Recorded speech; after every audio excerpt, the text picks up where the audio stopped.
नमस्कार, स्वागत आहे तुमचे आमच्या चॅनेलमध्ये। आवाज महामुंबईचा, शोध बातमीचा, कौल मनाचा। चला तर मग आमचे चॅनेल शेअर करा, लाईक करा आणि सबस्क्राइब करा। धन्यवाद। पोलादपूरच्या ग्रामदैवतांच्या ग्रामप्रदक्षिणेने होलिका उत्सवाचा शेवट रंगारंग। तलवारबाजी, लाठी काठी बनाटीसह आगीच्या गोळ्यांचाही मर्दानी खेळ। देवाचा गोंधळ, गाव बैठक अन बळीचा निवेद। भैरी जोगेश्वरीचं चांग भलं।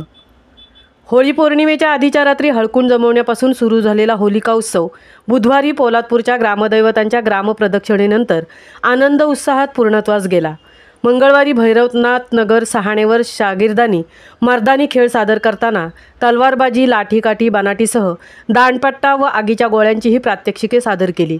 बुधवारी शहराच्या विविध नगरातील भाविकांना ग्रामदैवत श्री काळभैरवनाथ, जोगेश्वरी देवी आणि रवळनाथाच्या पालखीचे मनोभावे दर्शनासह खणानारळाची ओटी भरून स्वागत करण्याचा उत्साह व्यक्त करता आला। पोलादपूरच्या भैरवनाथ नगर सहाणेवर गेल्या बुधवारपासून सुरू झालेल्या पोलादपूरच्या ग्रामदैवतांचा होलिका उत्सव तब्बल 7व्या दिवशी ग्रामप्रदक्षिणेनंतर श्री काळभैरवनाथ, श्री जोगेश्वरी देवी आणि रवळनाथ हे ग्रामदैवत पालखीतून देवस्थानामध्ये पोहोचले। 7 दिवसांच्या उत्सवामध्ये उत्साह आणि भक्तिभावाचे दर्शन मोठ्या प्रमाणात दिसून येत होते। तर 7व्या दिवशी सप्तरंगांची उधळणही रंगपंचमीच्या सणासोबत पोलादपूरकरांनी अनुभवली। मंगळवार रात्री देवाचा गोंधळ घालण्यात आला, तसेच बळीप्रथेची परंपरा राखण्यात आली। यावेळी संतोष भुवड, अमोल भुवड आणि मंगेश गोरे यांच्या शागिर्दांनी मर्दानी खेळ सादर करताना तलवारबाजी, लाठीकाठी बनाटीसह दांडपट्टा व आगीच्या गोळ्यांचीही प्रात्यक्षिके सादर केली। रॉकेलूतून पेटवलेले आगीचे गोळे फिरवताना चित्तथरारक शिवकालीन युद्धकलेचे प्रावीण्य अनेक तरुणी व बालकांच्या सफाईदार सादरीकरणातून दिसून येत होते।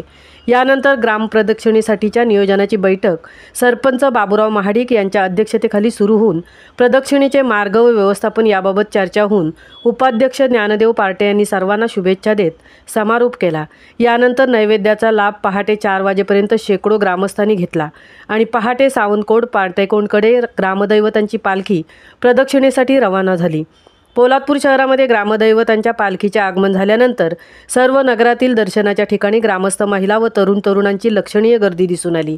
रंगपंचमीच्या सप्तरंगांच्या उधळणीसोबत फटाक्यांची आतषबाजी देखील ठिकठिकाणी होत असल्याने तसेच खालूबाजाची सोबत मिळाल्याने शहरात रंगोत्सवाचेही उधाण आले।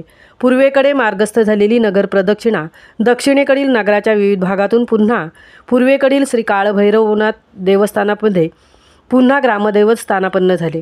7 दिवसांचा होलिका उत्सव सप्तरंगाच्या उधळणीनंतर आनंद उत्साहामध्ये संपूर्ण झाला। यानंतर जत्रोत्सव 9 एप्रिलला असल्याने नियोजनाची बैठक लवकरच लावण्यात येत असल्याचे देवस्थानचे सरपंच बाबूराव महाडिक यांनी सांगितले। आवाज महामुंबईचा चॅनेलसाठी धनराज गोपाळसह तृप्ती भोईर, पोलादपूर।